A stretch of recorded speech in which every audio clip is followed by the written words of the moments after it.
ચંદ્રગ્રહણને લઈને ઘણી બધી માન્યતાઓ આપણે સાંભળી જ હશે, પણ એના પાછળનું વૈજ્ઞાનિક કારણ જાણો છો? ચાલો સમજીએ સાચી હકીકત. પહેલાં માન્યતા એવી હતી કે ચંદ્રગ્રહણ સમયે બહાર ના નીકળવું અને ચંદ્રને સીધું ન જોવું.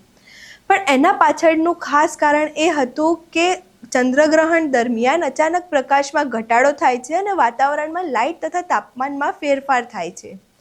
પહેલાંના સમયમાં પૂરતી લાઇટ ન હોવાને કારણે લોકો સુરક્ષિત રહેવા માટે ઘરની અંદર રહેવાની સલાહ આપતા. આ અશુભ નહીં પરંતુ સેફટી માટે જ હતું. બીજી માન્યતા એવી હતી કે ગર્ભવતી મહિલાઓએ ગ્રહણ દરમિયાન બહાર ન નીકળવું અને ધારદાર વસ્તુઓનો ઉપયોગ ન કરવો જોઈએ.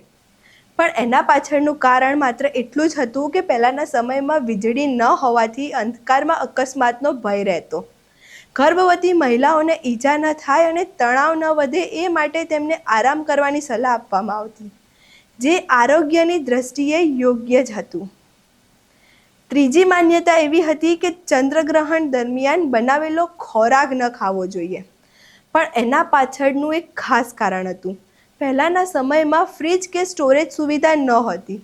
લાંબા સમય સુધી રાખેલો ખોરાક બેક્ટેરિયાના કારણે ખરાબ થઈ શકે છે. એટલે જ ગ્રહણ પછી તાજું ભોજન લેવાની પરંપરા શરૂ થઈ, જેથી પરિવારના બધા જ વ્યક્તિ સ્વસ્થ રહે. ચોથી માન્યતા એવી હતી કે ગ્રહણ પછી સ્નાન કરવું જરૂરી છે. પણ કેમ? આના પાછળ એક હાઇજીનનું રીઝન છુપાયેલું છે. લોકો બહાર રહી ગ્રહણ નિહાળતા, જેથી ધૂળ માટી અથવા જીવજંતુઓ તેમને શરીરને ચોંટી જતા. એટલે જ ગ્રહણ પછી સ્નાન કરવાની સલાહ આપવામાં આવતી. તો મિત્રો, ગ્રહણ અંધશ્રદ્ધા નહીં પરંતુ આપણા જ પૂર્વજોની બનાવેલી સ્માર્ટ સેફટી ગાઈડલાઇન્સ હતી. તમારું આ વિશે શું કહેવું છે? અમને કમેન્ટ બોક્સમાં જરૂરથી જણાવજો.